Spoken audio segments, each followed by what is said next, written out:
Pois estamos todos, ¿no? Radio Pontevedra, Radio Arosa, Eloi Magariños, estás por aí, bos días. Que tal, moi bos días, estamos contentos. Moi ben, Radio Pontevedra de Zataveiros, tamén está connosco Ramón Mella, xefe de Informativos, e continúan connosco rapaces do CEIP Santo André de Xeve, son alumnos de quinto e sexto de primaria. Estades aquí, non, rapaces? Sí. Que tal todo? Ben. Non escoito alto. Todo ben, rapaces? Sí. Sí, bueno, pues eles levan aquí toda a mañana vendo as entrañas da radio e participando no noso taller de radio. Elos son unos privilexiados porque despois farán de xornalistas con noso invitado de hoxe, que é nada máis e nada menos que o presidente da Xunta de Galicia, Alfonso Rueda. Presidente, que tal? Moi bons días. Bos días, que tal?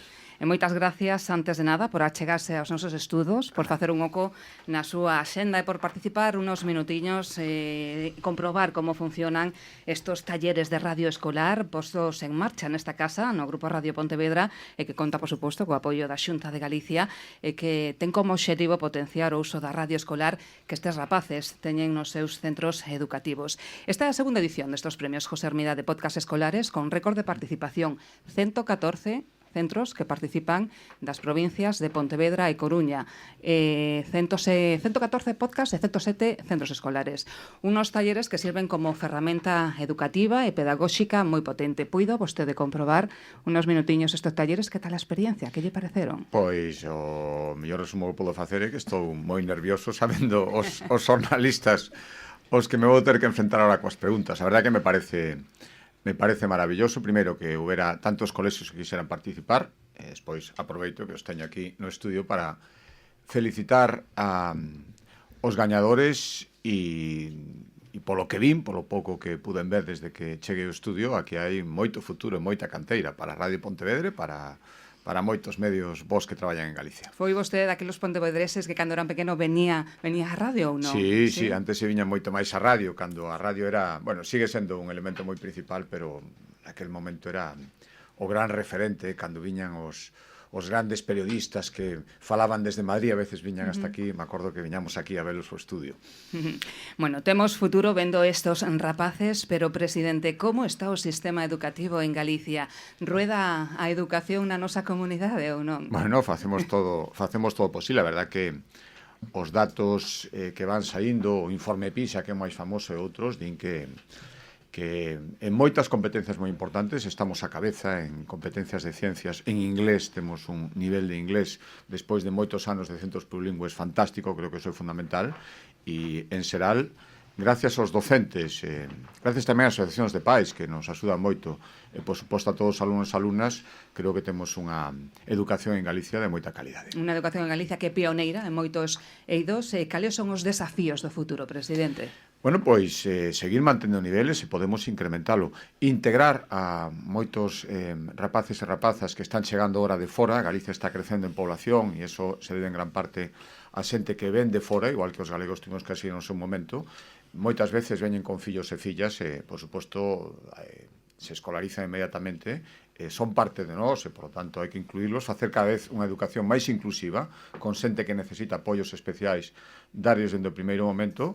E despois, algo tan sinxelo de decir e tan complicado de facer como é preparar os nosos rapaces e rapazas para un mundo cada vez máis competitivo. Eu, como creo moito na cultura do esforzo, sigo dicindo que quen se esforza en Galicia, dende o principio, sale adiante.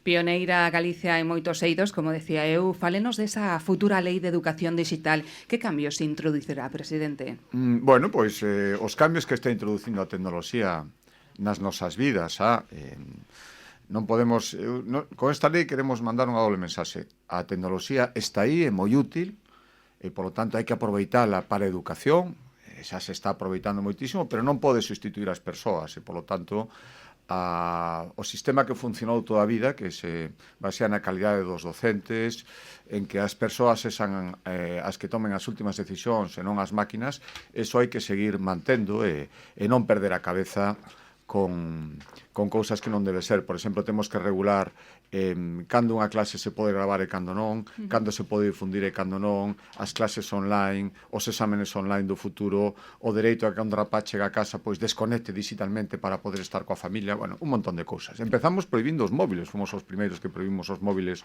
en toda España e creo que eso foi unha boa medida. Hai que falar coa xente, ás veces hai que deixarse de tanto móvil, tanta pantalla, falar cos demais e relacionarse cos compañeiros e cos profesores. Búscase, imagino, non, presidente, un modelo educativo híbrido en donde combinas os recursos tradicionais coas novas tecnoloxías, non? Sí, de feito, estamos introducindo, este rapaces o saberán de sobra, o libro digital, o encerado digital, e tamén eso non nos ten que facer esquecer que o de toda a vida, como decía antes, o libro en papel, as técnicas educativas que sempre funcionaron, hai que respetalas e mantelas. En definitiva, é saber integrar, non renunciar á tecnoloxía, pero non deixar que a tecnoloxía sustituya todo nas nosas vidas. Todo isto, presidente, non sería posible sen os mestres, non? É o produto dun trabajo colectivo e continuo. Sí, efectivamente, por iso poño moi en valor a todos os docentes que traballan en tantísimos centros escolares e que son o fundamental e que sin eles non habería absolutamente nada. Por iso ahora estamos traballando para que a autoridade do docente, do profesor, que creo que é un principio fundamental, se respete tamén no mundo digital, que fagan reciclases e que estén sempre actualizados e ao final, si temos docentes bons, os resultados de educación, como decía antes, temos bons resultados, van estar sempre aí. Bueno, está preparado, presidente, para as preguntas destes rapaces? Pois non o sei, isto creo que é máis fácil contestar a todo o que me preguntaste. Non sei se será máis fácil no Parlamento ou aquí. Imos ver, a ver, quen empeza? Quen rompe o xeo? Ti? Sí. Cal é o teu nome? Anxo. Que pregunta tes para o presidente da Xunta, para Alfonso Rueda, Anxo? Nos medios de comunicación observamos que os políticos sempre estades a pelexar. Como é realmente a relación entre políticos de partidos diferentes?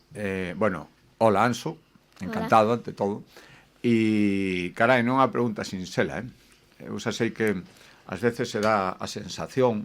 A política ten un pouco tamén de actuación, sempre que estás falando, por exemplo, no Parlamento, sabes que hai moita xente pendiente, que están os medios de comunicación, e, bueno, cada un ás veces sobreactúa un pouco, non sempre, pero en algunhas situacións, pero no fondo e en xeral non temos malas relacións, e cando alguén ten un momento duro, pois todos estamos ali para solidarizarnos, fora das cámaras, creo que afortunadamente a relación é mellor que a sensación que pode dar cando sabemos que todo o mundo está pendiente. Ao final somos persoas, somos xente educada, convivimos en Galicia especialmente, a mí me gusta ver que pensar que as relacións entre políticos en Galicia son moito mellores que as que vemos noutros sitios de España. Bueno, Anxo, a xente coa cabeza, estás contento coa resposta, Anxo? Sí. Quedaches convencido? Sí. Pero é verdade, estou dicindo sinceramente. A ver, e non vou por a pregunta, que non foi fácil. Como se chama o teu compañeiro? Roque. Roque, que pregunta tes para o presidente da Xunta, Roque? Dende que te elixeron presidente, que cousas melloraron en Galicia? Carai, canto tempo teño para esta? A ver, vouche facer un Teñe que ir a Lugo, Roque. non? De vostede depende. Bueno, os políticos nos presentamos ás eleccións cunha cousa que se chama programa electoral e aí están as cousas que queremos mellorar e cando a xente che dá confianza, eu tuve unha confianza moi grande, case a mitad dos galegos me apoiaron nas eleccións, hai que cumplir e para mí o fundamental é había que facer vivendas, a xente necesita acceder a vivenda e para iso a Xunta ten que construir, estamos construindo moitas, aquí en Pontevedra moitas, había que seguir mellorando a sanidade, a educación, por suposto, e os resultados que estamos vendo en educación, falábamos antes, eso di que se vai mellorando pouco a pouco, pero se vai mellorando. Pero se teño que dicir unha cousa, que máis estou moi empeñado en que cando pasen estes 4 anos se note a diferencia, temos que facer máis vivendas para que a xente poida acceder unha vivenda digna, que é un dereito fundamental. E iso vai mellorar moito en Galicia nestes 4 anos. Máis preguntas. Nadia, tu nome era? Navia. Navia, cal é a túa pregunta? No noso colexio temos un problema coa auga potable. Como presidente da Xunta, como nos podería axudar a solucionar isto? Bueno, o problema da auga en xeral. Isto é un pouco como nas vosas casas ou no colexio cando hai un problema ou cando hai calquer circunstancia, bueno, hai moita xente que pode axudar a resolvelo e cada un ten as súas responsabilidades na casa, no colexio. E isto co da auga é un pouco parecido. O tema da auga, quer decir que son os concellos os responsables, no vosso caso o Concello de Pontevedra, garantizar que teñades auga potable, que é fundamental, non se pode funcionar día a día. Nos botamos unha man aos concellos para que o poidan facer. Por lo tanto, eu como podo axudar? Pois axudando o concello a que resolva o problema e preocupándome do tema. Eu xa algo xa escoitei do problema que tedes e polo tanto, no que lle toca a Xunta de Galicia intentaremos axudar, pero quero decir, e non é eludir responsabilidades, que cada un ten as súas e é o Concello que ten que resolver ese problema. Máis preguntas, creo que esta vai un pouco máis tipo persoal, non? A ver, cal é a túa pregunta? Ten algún pasatempo ademais do seu traballo? Sí, moitos. O malo é que non lle podo dedicar todo o tempo que me gustaría a cousas que me fan moi feliz. Primeiro, vou dicir unha cousa.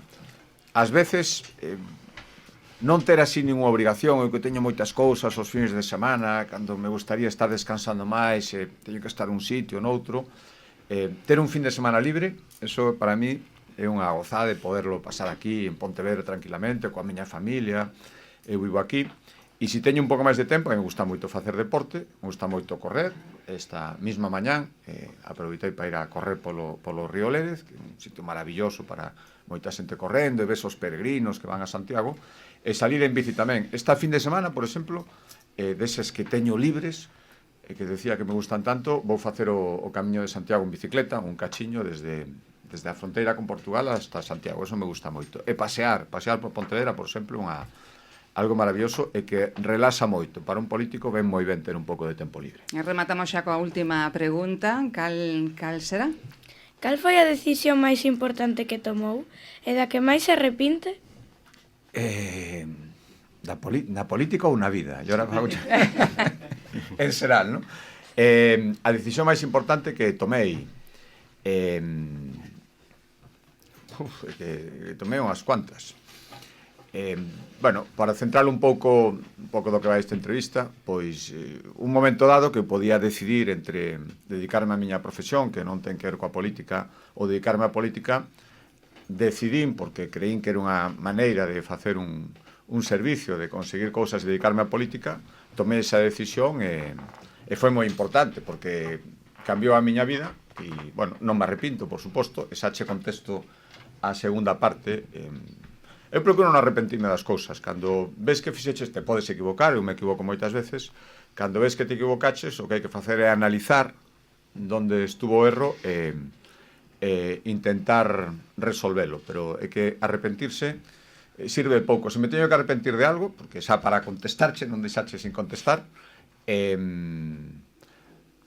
pero iso é inevitable, pois non terlle dedicado, pois, por exemplo, a miña familia todo o tempo que me gustaría. Eu agora que as miñas fillas hai nada eran como vos, agora xa hai unha que vai ser casi máis alta que a min, e non te das conta de que paso tempo, eso sempre te arrepintes un pouco, pero bueno, xa sabes que é parte da política. Bueno, pois rematamos xa a ronda de preguntas destos rapaces de o CEIP Santo André de Xeve, pero quería facer unha pregunta, presidente. Se ten algunha pregunta que nunca lle fixeron e gustaríalle responder, o dito de outra maneira. Que pregunta gustaríalle que lle fixeran, pero que ninguén lle fai nunca? Carai. Podemos deixar para despois, se quere. No, estou pensando, non, se está ben, porque é casi unha autopregunta. No, bueno, ás veces botas un pouco de menos, vamos a decir, todo o mundo pensa que, e é certo, os políticos estamos para servir, isto é un traballo voluntario, pero de vez en cando que alguén che pregunte como te encontras, como levas, eso parece que os políticos nunca lle pregunta, temos a obriga sempre de estar ben, e se estamos mal, vainos no cargo, no, tamén ao final somos personas e de vez en cando que a xente che pregunte que tal estás, como levas o teu traballo e tal, eso está ben, hai xente que o fai, eu cando mo fan agradezo moito. Está a gusto aquí, presidente? Sí. Moi a gusto, moito máis a gusto que noutros sitios nos que tamén teño que estar. Alegraonos, ahora sí que damos o paso a Ramón Mella, o xefe de informativos do Que tal, Grupo Radio boas? Pontevedra. Boa, Ramón. Queríamos preguntarlle ao presidente se temos tempo un par de cuestións rápidas. Unha mencionou hai nada, falaba da vivenda pública. Presidente, despois da recente subida dos límites de ingresos para acceder á vivenda pública, ¿no? Eses 3.500 euros brutos mensuais para parellas con fillos, que impacto real espera que teña esa medida? Bueno, pois un impacto real moi claro, que máis xente poida ter acceso a unha vivenda pública. Nós porque tomamos esta decisión? Porque nos damos conta de que a xente que non ten recursos moi baixos lóxicamente hai que axudarlles, hai que casi garantizarlles que poden ter unha vivenda, pero que había moita xente que traballa moi duro todos os días e que ten un soldo, os que chamamos mileuristas, que sumando esos dous soldos e viven para aí e teñen un fillo moitas veces, quedaban fora de poder hacer unha vivenda pública e esa xente tiña e ten moi difícil hacer unha vivenda no mercado libre. Por lo tanto, hai que pensar en eles tamén e decirlles que tamén poden ter acceso ás vivendas que está facendo a Xunta de Galicia. E por eso subimos ese límite, ganando un pouco máis, tamén se ten dereito. E vai ter un impacto, non só temos cuantificado, porque sabemos canta xente está neses umbrales de sueldo, máis ou menos, e sabemos os que poden optar. Eu creo que vai ter un impacto moi positivo. E pensar na xente que traballa, que ahora mesmo no mercado libre ten imposible, ou prácticamente imposible, hacer unha vivenda. Hai que axudarlles tamén. Parece que en Pontevedra, ademais, vai a ser un dos primeiros sitios en entregar vivenda pública, ¿no? 31 de maio parece que acaba a obra civil aí en Valdecorro. Sí, ademais xa estamos acelerando cos sorteos, cos trámites, coas listas da xente que se apuntou para, en canto estén disponibles, a entregarllas a xente. Eu estou moi orgulloso de que aquí na miña cidade, en Pontevedra, sexa nos primeiros sitios. En realidad estamos en todas as cidades galegas, en algúns concellos, na Estrada, onte, por exemplo, se licitaban tamén vivenda pública da Xunta, pero aquí en Pontevedra vai ser donde máis e máis rápido poidamos poñer vivenda a disposición da xente. E isto parte tamén de que cando os concellos colaboran, eu digo sempre, o Concello de Pontevedra está colaborando, fai todo moito máis sinxelo, e este mesmo ano xa entregaremos vivendas, edificios completos aquí en Pontevedra. Eso a mí me enche de orgullo, e ademais metendo, como decíamos antes, a xente que en principio non iba a ter dereito. Unha última cuestión, a obra máis importante da Xunta de Galicia está aquí en Pontevedra, Hospital Novo Montecelo. Esta é complicada. Supoño que será complicado, nunca mellor dito, dar unha data definitiva de cando se vai a poder estrenar o Novo Montecelo. Hai que pensar, 200 millóns de euros, nada máis e nada menos, e ademais, cando acabemos con isto, empezaremos a reformar o antigo Montecelo tamén.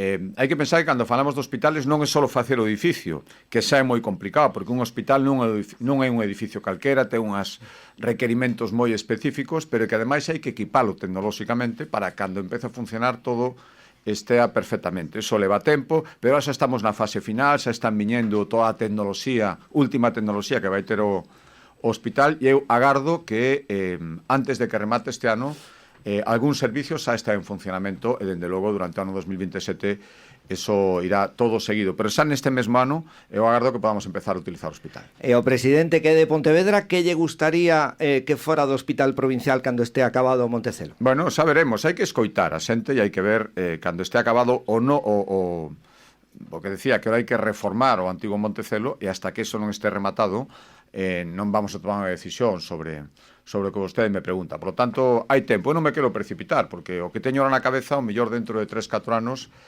cambia un pouco. E, por certo, estamos tamén coa dragase do río, que hai que dragar o Lérez. Ese é moi importante, non? Eu teño, como pontevedrés... Vai desta.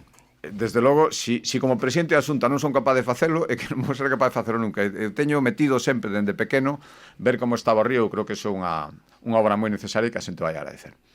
Moitas gracias. Moi ben, moitas gracias. Pois pechamos así ese taller de radio escolar, hoxe especial coa presencia do presidente da Xunta de Galicia, Alfonso Rueda. Por certo, presidente, vémonos na gala dos premios José Hermida o próximo 8 de maio. Bueno, eu farei todo o posible. Bueno, damos un aplauso ao presidente, chicos. Grazas tamén ao CEIP Santo Andrés, de alumnos de quinto e sexto de primaria. A educación como un dos millores expoñentes de Galicia Calidade. Gracias, presidente, por estar con nosotros. Moitísimas gracias a vos. Gracias.